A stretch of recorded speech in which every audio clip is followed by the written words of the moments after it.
హల్లెలూయా. ప్రభువునందు ప్రియ దేవుని జనాంగమా, అనుదిన వాక్య ధ్యానం కొరకు మిమ్మల్ని ప్రేమతో ఆహ్వానిస్తూ ఉన్నాను. మన ప్రభువును రక్షకుడైన యేసు ప్రభుల వారి ప్రశస్త నామమున మీకు శుభములు తెలియజేస్తూ, నేటి వాక్య ధ్యానముగా అపోస్తల కార్యముల గ్రంథము 12వ అధ్యాయము మొదటి నుండి కొన్ని వచనాల దేవుని వాక్యాన్ని చదువుకుందాం. దాదాపు అదే కాలమందు రాజు అయిన హేరోదు సంఘపు వారిలో కొందరిని బాధ పెట్టుచు బలాత్కారముగా పట్టుకొని యోహాను సహోదరుడైన యాకోబును ఖడ్గముతో చంపించెను. ఇది యూదులకు ఇష్టమైన కార్యమని తెలుసుకొని పేతురును కూడా పట్టుకొనెను. ఆ దినములు పులియని రొట్టెల పండుగ దినములు. అతనిని పట్టుకొని చెరసాలలో వేయించి పస్కా పండుగ అయిన పిమ్మట ప్రజల యొద్దకు అతనిని తేవలనని ఉద్దేశించి అతనికి కావలి ఉండుటకు 4 చతుష్టయముల సైనికులకు అతనిని అప్పగించెను. పేతురు చెరసాలలో ఉంచబడెను. సంఘమైతే అతని కొరకు అత్యాసక్తితో దేవునికి ప్రార్థన చేయుచుండెను. హేరోదు అతనిని వెలుపలికి తీసుకుని రావాలని ఉండగా ఆ రాత్రియే పేతురు 2 సంకెళ్లతో బంధింపబడి 2 సైనికుల మధ్య నిద్రించుచుండెను. మరియు కావలివారు తలుపు ఎదుట చెరసాల కాచుకొనుచుండిరి. ఇదిగో ప్రభువు దూత అతని దగ్గర నిలిచెను. అతడుండిన గదిలో వెలుగు ప్రకాశించెను. దూత పేతురు ప్రక్కను తట్టి త్వరగా లెమ్మని చెప్పి అతని లేపగా సంకెళ్ళు అతని చేతుల నుండి ఊడిపడెను. అప్పుడు దూత అతనితో, నీవు నడుము కట్టుకుని చెప్పులు తొడుగుకొనుమనెను. అతడు అలాగు చేసిన తరువాత దూత, నీ పైవస్త్రము పైన వేసుకొని నా వెంబడి రమ్మని అతనితో చెప్పెను. అతడు వెలుపలికి వచ్చి దూత వెంబడి వెళ్ళి దూత వలన జరిగినది నిజముగా జరిగేనని గ్రహింపక తనకు దర్శనము కలిగినని తలంచెను. మొదట కావలిని, రెండవ కావలిని దాటి పట్టణమునకు పోవు ఇనుప గవని యొద్దకు వచ్చినప్పుడు దానంతటా అదే వారికి తెలుసుకొనెను. వారు బయలుదేరి ఒక వీధి దాటిన వెంటనే దూత అతనిని విడిచిపోయాను. పేతురుకు తెలివి వచ్చి ప్రభువు తన దూతను పంపి హేరోదు చేతిలో నుండి యూదులను ప్రజలను నాకు చేయ ఉద్దేశించిన వాటిని అన్నిటి నుండి నన్ను తప్పించి ఉన్నాడని ఇప్పుడు నాకు నిజముగా తెలియనని అనుకొనెను. ఇట్లు ఆలోచించుకుని అతడు మారు పేరు గల యోహాను తల్లి అయిన మరియ ఇంటికి వచ్చెను. అక్కడ అనేకులు కూడి ప్రార్థన చేయుచుండిరి. అతడు తలవాకిటి తలుపు తట్టుచుండగా రోదే అను ఒక చిన్నది ఆలకించుటకు వచ్చెను. ఆమె పేతురు స్వరము గుర్తుపట్టి సంతోషము చేత తలుపు తీయక లోపలికి పరిగెత్తుకుని పోయి పేతురు తలుపు దగ్గర నిలుచున్నాడని తెలిపాను. అందుకు వారు, నీవు పిచ్చిదానివనిరి. అయితే తాను చెప్పినదే నిజమని ఆమె దృఢముగా చెప్పినప్పుడు వారు అతని దూత అనిరి. పేతురు ఇంకను తట్టుచున్నందున వారు తలుపు తీసి అతనిని చూచి విభ్రాంతి నొందిరి. అతడు ఊరకుండుడని వారికి సైగ చేసి ప్రభువు తన్ను చెరసాల నుండి ఎలాగో తీసుకుని వచ్చెనో వారికి వివరించి యాకోబునకును సహోదరులకును ఈ సంగతులు తెలియచేయుడని చెప్పి బయలుదేరి వేరొక చోటికి వెళ్ళెను. ఆమేన్. ప్రభువునందు ప్రియ దేవుని జనాంగమా, చదువుకొనబడిన లేఖన నిమిత్తమే ప్రార్థన చేద్దాం. మమ్మల్ని మికిలిగా ప్రేమించుచున్న ప్రియ తండ్రి, గొప్ప దేవా, నీకు స్తోత్రాలు నాయన. మరొక నూతన దినాన్ని మాకు అనుగ్రహించినందుకే మీకు స్తోత్రాలు తండ్రి. ఈ ఉదయ కాలమున మీరు మాకు ఇచ్చిన ఈ లేఖనమును మా కొరకు దీవించండి నాయన. ఈ లేఖనములో రాయబడిన కొన్ని ఆత్మీయ సత్యాలు నేర్చుకోవటానికి మీ ఆత్మ ద్వారా మాకు నేర్పించమని యేసు నామమున ప్రార్థిస్తున్నాను తండ్రి. ఆమేన్. ప్రభువునందు ప్రియ దేవుని సంగమా, దేవుని పిల్లలారా, ప్రతి ఉదయమున మనము దేవుని సన్నిధిలో కొన్ని ఆత్మీయ సత్యాలు భక్తుల జీవితాల నుండి మనం నేర్చుకుంటూ ఉన్నాం.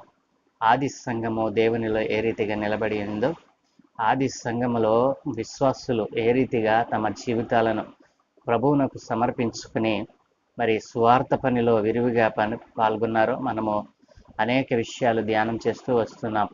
మరి నిన్నటి దినాన యాపేతు సంతతి వాడైనటువంటి కొర్నేలి తన జీవితంలో కలిగి ఉన్నటువంటి కొన్ని ఆత్మీయ సత్యాలను, దేవుని పట్ల తను చూపిన విధేయత, మరి తన కుటుంబం అంతా కూడా దేవునిలో నిలిచి ఉన్న కారణాన్ని బట్టి మరి బాప్తిసం పొంది దేవుని ఆత్మను పొందుకున్న వారిగా వారు మారిపోయారని, మరి తనకున్నటువంటి అధికారము మరి దేవుని సంఘానికి దూరం చేయలేదు అని కొన్ని సత్యాలు మనం నేర్చుకున్నాం. ఈ రోజున మరి అదే రీతిగా సంఘము అనేక పట్టణాలు, ప్రాంతాలకు, దేశాలు కూడా వ్యాపించి మరి సువార్త అనేటువంటిది విరివిగా ప్రకటింపబడుతున్నటువంటి దినాలు.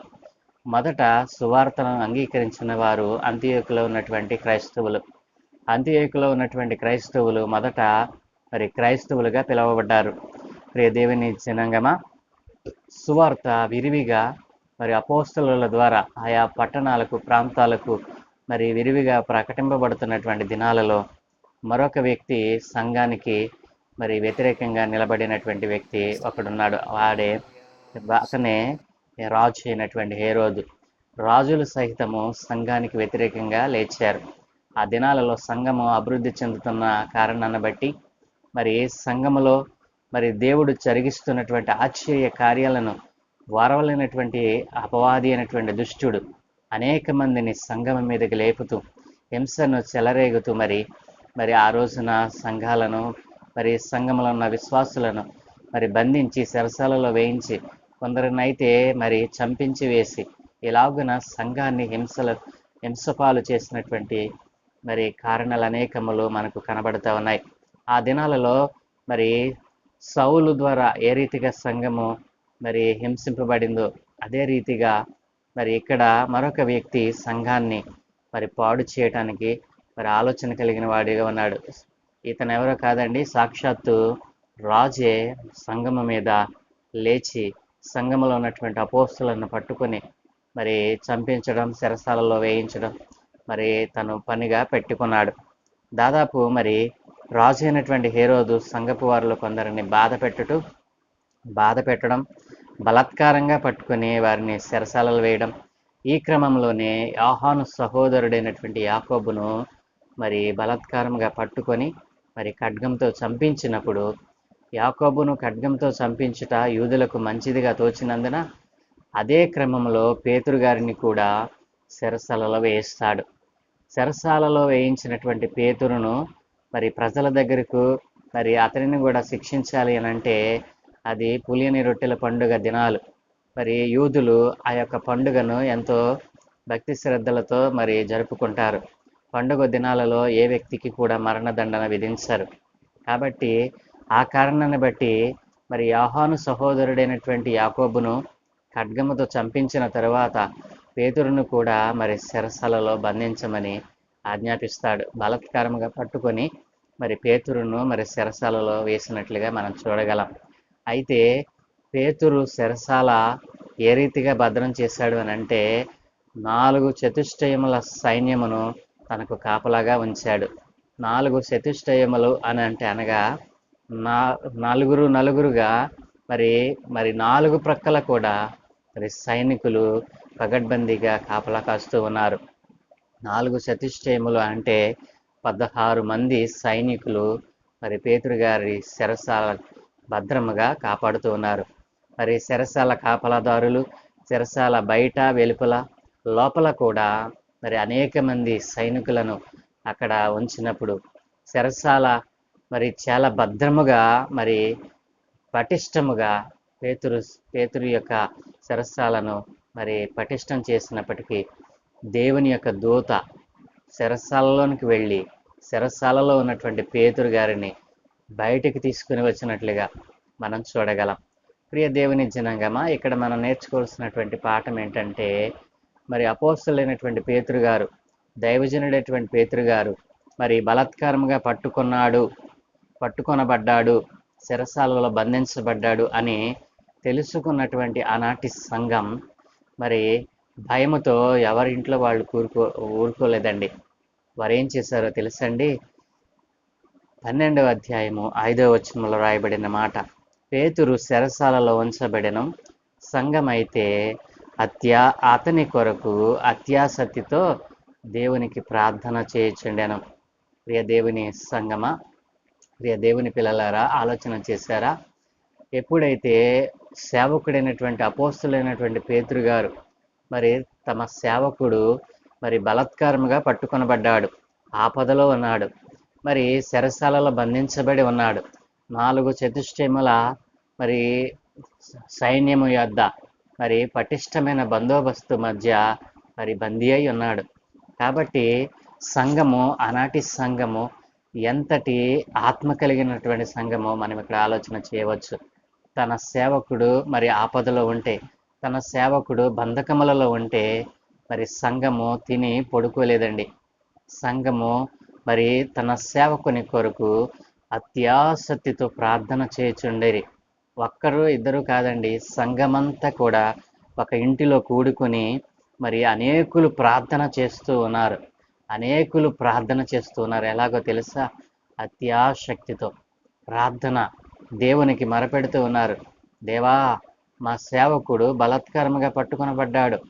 మా సేవకుడు ఏ దోషము చేయకపోయినా, ఏ నేరము చేయకపోయినా బలాత్కారముగా బంధింపబడి మరి బంధకాల్లో ఉన్నాడు. తండ్రి, ఇదిగో నీ సేవకుని విడిపించు అని సంఘము అత్యాసక్తితో ప్రార్థన చేసినట్లుగా మనం ఇక్కడ చూడగలం. ప్రియ దేవుని జనాంగమా, మనకు నిలవైన వారు, మన ఆత్మీయులు, మన బంధువులు మరి ఏ నేరము చేయకపోయినా ఏదైనా ఒక మరి దోష శిక్షను భరిస్తూ మరి చెరసాలలో బంధింపబడినప్పుడు, ఏదైనా ఆపదలో ఉన్నప్పుడు వారిని మనం హేళన చేసేవారిగా ఉండకూడదు. మన పొరుగువారు బంధకాల్లో ఉంటే, మన పొరుగువారు మరి కష్టాలలో ఉంటే, వారు వ్యాధుల చేత మరి రోగముల చేత పీడింపబడి రోగశయ మీద ఉంటే, వారు చేసినటువంటి పాపమే వారి మీదకి వచ్చింది అని ఇట్లాంటి చెడ్డ మాటలు లోకులు మాట్లాడినట్లుగా, శరీరులు మాట్లాడినట్లుగా మనం మాట్లాడి వారిని బాధపరచకూడదు. మన పొరుగువారు, మన బంధువులు ఎవరైనా మన మీద మరి మన శత్రువులైనా సరే, మన మీద మరి ఈర్ష్య చూపేటువంటి వారైనా సరే, మనల్ని ద్వేషించేవారైనా సరే, బంధకాలలో ఉంటే, మరి రోగాలతో ఉంటే, మరి వ్యాధుల చేత భయంకరమైన పరిస్థితుల్లో ఉంటే, నిజముగా రక్షింపబడినటువంటి క్రైస్తవుడు ఏం చేస్తాడో తెలుసా? నిజముగా యేసును అంగీకరించినటువంటి వారు, మరి యేసు నామమును భరిస్తున్నటువంటి వారు, యేసు నామమున బాప్తిసం పొందినటువంటి ప్రతి క్రైస్తవుడు కూడా అట్లాంటి వారిని చూసి హేళన చేయరండి. ఎవరు హేళన చేస్తారు అనంటే, యేసు నామమును ఎవరు ఎరగరో వారు ఆ విధమైనటువంటి మరి మనస్తత్వాన్ని కలిగి ఉంటారు. ఏ క్రైస్తవుడు కూడా తన పొరుగువాడు బాధలో ఉంటే చూసి నవ్వడు.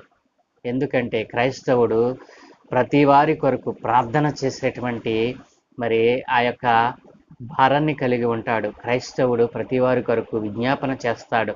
దేవునికి తన విన్నపాలను తన పొరుగువారి నిమిత్తము, తన స్నేహితుల నిమిత్తము, తన బంధువుల నిమిత్తము, తనకు అసలు నిలవైన వారు కాని వారి కొరకు కూడా ప్రార్థన చేసే మనసు కలిగి ఉంటాడు. ప్రపంచంలో ఎవరైనా మరొకరి కొరకు ప్రార్థిస్తారు, మరొకరి మరి బంధకాలు విడిపోవాలని, మరొకరి పాపములు క్షమింపబడాలని, మరొకరి రోగముల చేత పట్టబడి ఉంటే వారు స్వస్థత పొందాలని వారి కొరకు విజ్ఞాపన చేసేటువంటి వారు ఎవరైనా ఉన్నారు అంటే వారు క్రైస్తవులే. క్రైస్తవుడు ఎప్పుడు కూడా పొరుగువాడు నాశనం కావాలని కోరుకోడు. ఎప్పుడు కూడా మరి పొరుగువారు మరి కష్టాలలో నష్టాల్లో ఉంటే, బాధలలో ఇరుకులలో ఉంటే వారు ఇంకనూ మరి పాడైపోవాలి, నాశనమైపోవాలని ఏ క్రైస్తవుడు కూడా కోరుకోడు. ప్రియ దేవుని సంగమా, ప్రియ దేవుని పిల్లలారా, మనం ఆలోచన చేసినట్లయితే తన సేవకుడు బంధకాల్లో ఉంటే, తన సేవకుడు చెరసాలలో మరి ఉంటే ఆనాటి సంఘము మరి తిని పడుకోలేదండి. మరి ఇది ఏ తప్పు చేశాడో, ఏం పాపం చేశాడో ఆ పాపము, ఆ కర్మ అతని మీదకి వచ్చింది అని చెప్పి అతని మీద అబండాలు మరి మనమైతే ఆ విధమైనటువంటి మనస్తత్వం కలిగి ఉంటాం. మరి సంఘం అయితే తన సేవకుని కొరకు అత్యాసక్తితో ప్రార్థన చేసినట్లుగా మనం చూడగలం. ఒక్కరా ఇద్దరా అండి? అనేక మంది ఒకే ఇంటిలో కూడుకొని మరి తలుపు వేసి అత్యాసక్తితో దేవునికి ప్రార్థన చేయడం, ప్రార్థన ప్రతి బంధకాన్ని తొలగిస్తుందండి. ప్రియ దేవుని సంగమా, మీరు ఆలోచన చేశారా? ప్రార్థన ఈ దినాన మనం ఆలోచన చేసినట్లయితే, నేను బంధకాల్లో ఉన్నానని ఒకవేళ తలుస్తూ ఉన్నావా?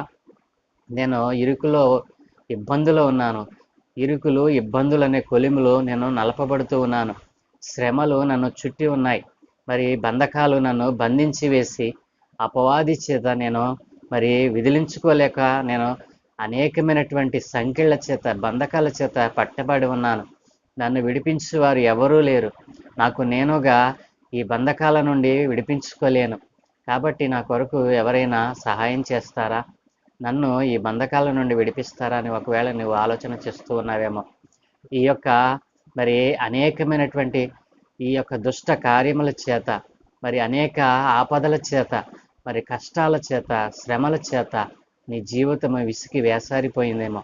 ఈ రోజున ప్రభువు నీతో మాట్లాడుతూ ఉన్నాడు. నీవు ఎటువంటి బంధకాలలో ఉన్నా, నీవు ఎటువంటి సంకెళ్ల చేత బంధింపబడి ఉన్నా, నీవు ఏ దోషము చేత పట్టబడి నీ జీవితంలో మనశ్శాంతిని కోల్పోయి సంతోషము సమాధానాన్ని మరి అనుభవించి ఎంతో కాలం అయిపోయిందేమో, దేవుడి రోజున నీతో మాట్లాడుతూ ఉన్నాడు. నీవు ఎలాంటి బంధకముల్లో ఉన్నా దేవుడు నిన్ను విడిపించటానికి ఆయన శక్తి కలిగిన దేవుడు యేసు ప్రభువుల వారు. నేను ప్రకటిస్తున్న యేసు ప్రభుల వారు మరి ప్రేమ కలిగిన దేవుడు, కరుణామయుడు. నీవు యేసయ్యా, నాకు ఈ బంధకములో నేను ఉన్నాను, దీన్ని వినిపించటానికి నాకు శక్తి లేదు, నన్ను ఎవరు విడిపించేవారు లేరు, నాకు ఎవరు నన్ను ఈ బంధకాల నుంచి తప్పించేవారు కనబడటం లేదు, నీవైనా నాకు సహాయం చేయి అని నీవు అడిగినప్పుడు తడవ చేయకుండా ఆ క్షణమంది దేవుడు సహాయం చేయడానికి ఇష్టపడుతూ ఉన్నాడు. దేవుడు, నేను ప్రకటిస్తున్న యేసు ప్రభుల వారు పిలిస్తే పలికే దేవుడు. ఆయన నీతో సహవాసం చేస్తాడు, నీలో జీవిస్తాడు. నీవు ఆయనకు నీ మనసులో చోటిస్తే చాలు. యేసును నీ స్వంత రక్షకునిగా అంగీకరించు. యేసయ్యా, నా జీవితంలో ఈ కష్టం ఉంది, నా జీవితంలో ఈ శోధన ఉంది, నా కుటుంబంలో ఈ చెరగనటువంటి ఈ ముద్ర పడిపోయింది, కాబట్టి వీటి నుండి నేను విడిపింపబడలేకపోతూ ఉన్నాను.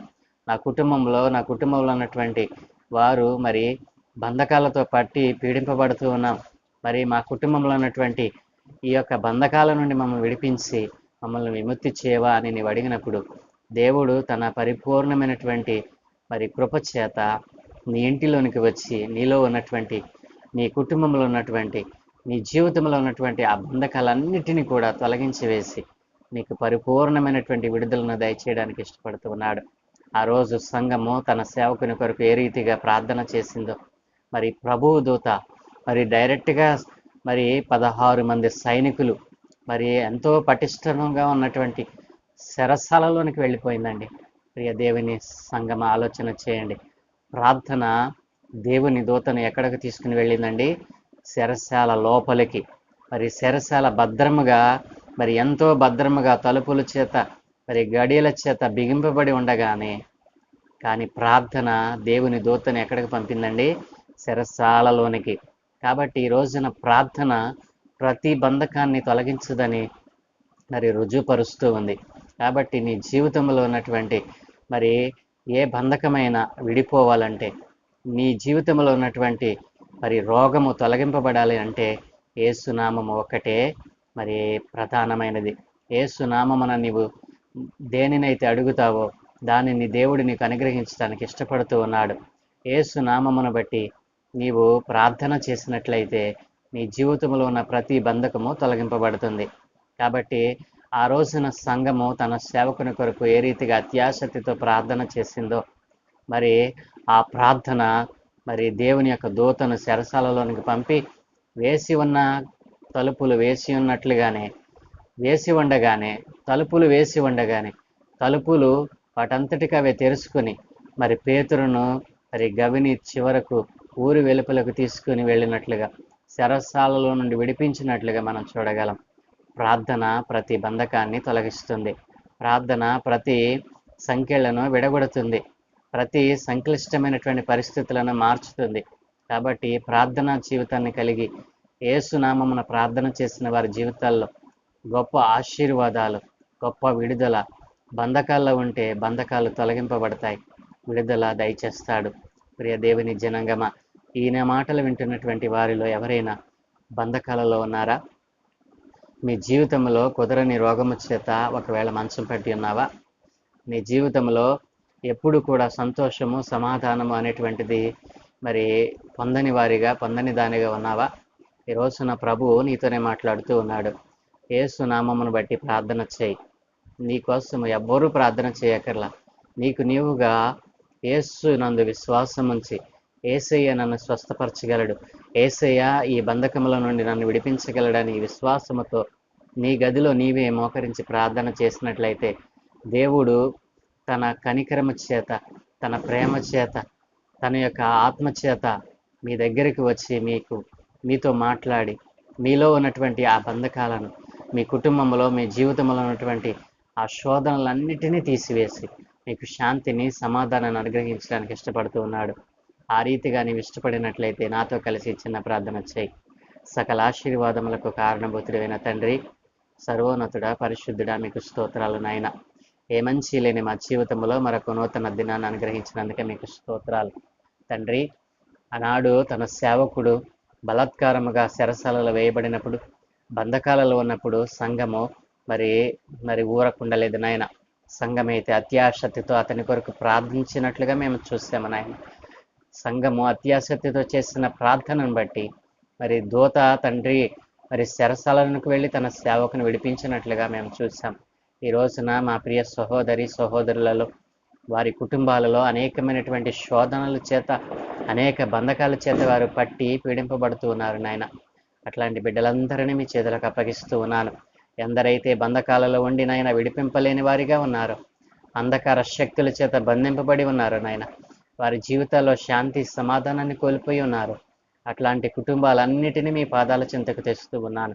వారి ఆత్మను రక్షించండి. వారిని బలహీనపరుస్తున్నటువంటి దురాత్మలను బంధించమని అయా నీ నామమున వాటిని గద్దిస్తూ ఉన్నాను నాయన. ఇదిగో తండ్రి నైనా, ఇదిగో దేవా, ఇదిగో తండ్రి, మరి నైనా బలహీనపరచుటువంటి దురాత్మల చేత వారి శరీరాల్లో ఉన్నటువంటి బంధకాలను, వారి శరీరాలను పట్టి పీడిస్తున్నటువంటి బంధకాలను యేసునామమున తొలగించమని అడుగుచున్నాను. ఇదిగో నైనా నడుము నొప్పి చేత ఇదిగో బలహీనపరుస్తున్నటువంటి ఆ ఆత్మను యేసునామములో బంధిస్తూ ఉన్నాను నాయన.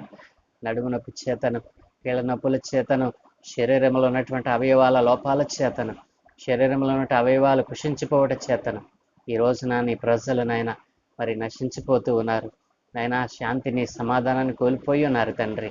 అట్లాంటి వారందరినీ మీరు ముట్టి స్వస్థపరచమని, బలహీనపరచు దురాత్మలను వారిలో ఉంటే ఇప్పుడే యేసునామమున వాటిని దూరపరచమని నైనా, నొప్పికి కారణమైన ప్రతి భాగాన్ని మీరు టచ్ చేసి అయా బలహీనపరచుటువంటి ఆ యొక్క నొప్పిని, వాపును అంతటిని తీసివేయమని అయా, దీర్ఘకాల రోగములతో ఉన్న వారిని, మంచము పట్టిన వారిని తండ్రి నీ ఆత్మచేత వారిని దర్శించమని, నీవే స్వస్థపరచమని అయా, నీ అందు విశ్వాసం ఉంచి వారు అడుగుతూ ఉండగా వారు అడిగిన దానిని వారికి అనుగ్రహించమని, నీ కృపచేత వారిని రక్షించమని, వారి ఆత్మలను రక్షించండి, వారిని దీవించండి, కుటుంబాలలో ఉన్నటువంటి బంధకాలన్నింటినీ విడిపించండి.